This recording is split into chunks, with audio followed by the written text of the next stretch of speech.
ആളെ മനസ്സിലായോ? വേണ്ടത്ര. ഇത് കുറച്ച് വലുതാവുന്ന ആളാണ്, സാധാരണപ്പെട്ട ഗൗളിയല്ല. നമ്മളെ തലക്കൻ ഭാഗത്തൊന്ന് കിടക്കുന്നുണ്ട്. അപ്പം അതിൻ്റെ കുട്ടിയാണിത്. മേല് നിറച്ച് കറുത്ത കുത്തുകളും നല്ല വലുപ്പം വയ്ക്കും. നമ്മളെ സാധാ ഇനത്തിൽപ്പെട്ടതല്ല. കണ്ടില്ലേ? ഇയാളെ തേടിയിട്ട് ഇയാളെ നന്നായിട്ട് ഭക്ഷിക്കുക നമ്മളെ ശംഖുവരേനാട്ടോ. ശംഖുവരേനാണ് ഇവരുടെ, ശംഖുവരേൻ്റെ തീറ്റയാണ് ഇവർ. ഇപ്പോൾ മുട്ട വിരിഞ്ഞിട്ട് പുറത്തിറങ്ങിയിറക്കാണ്. അതിൻ്റെ ബാക്കിൽ വാലുമ്പിലും ഇതുമൊക്കെ കണ്ടില്ലേ, ആ ഒരു ഇത് പോയിട്ടില്ല. കണ്ടില്ലേ, വാലിലുണ്ട്.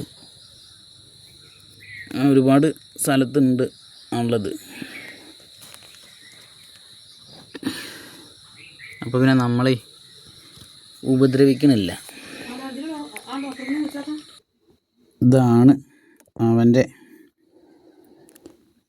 അച്ഛനും അമ്മയൊന്നും നമുക്കറിയില്ല. നമ്മളെ തലയ്ക്കൻ ഭാഗത്ത് എപ്പോഴും ഉണ്ടാവും.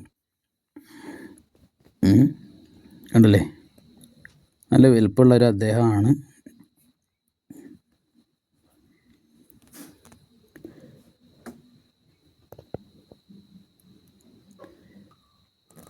പണ്ടത്തെ നമ്മളെ മൗങ്കളി എന്ന് പറഞ്ഞ ബാലരമയിലെ ജംഗിൾ ബുക്കിലെ മൗങ്കളിയുടെ പിന്നാലെ നടക്കുന്ന ചെമ്പൻ പല്ലികളില്ലേ, അതാണ് തോന്നുന്നത്.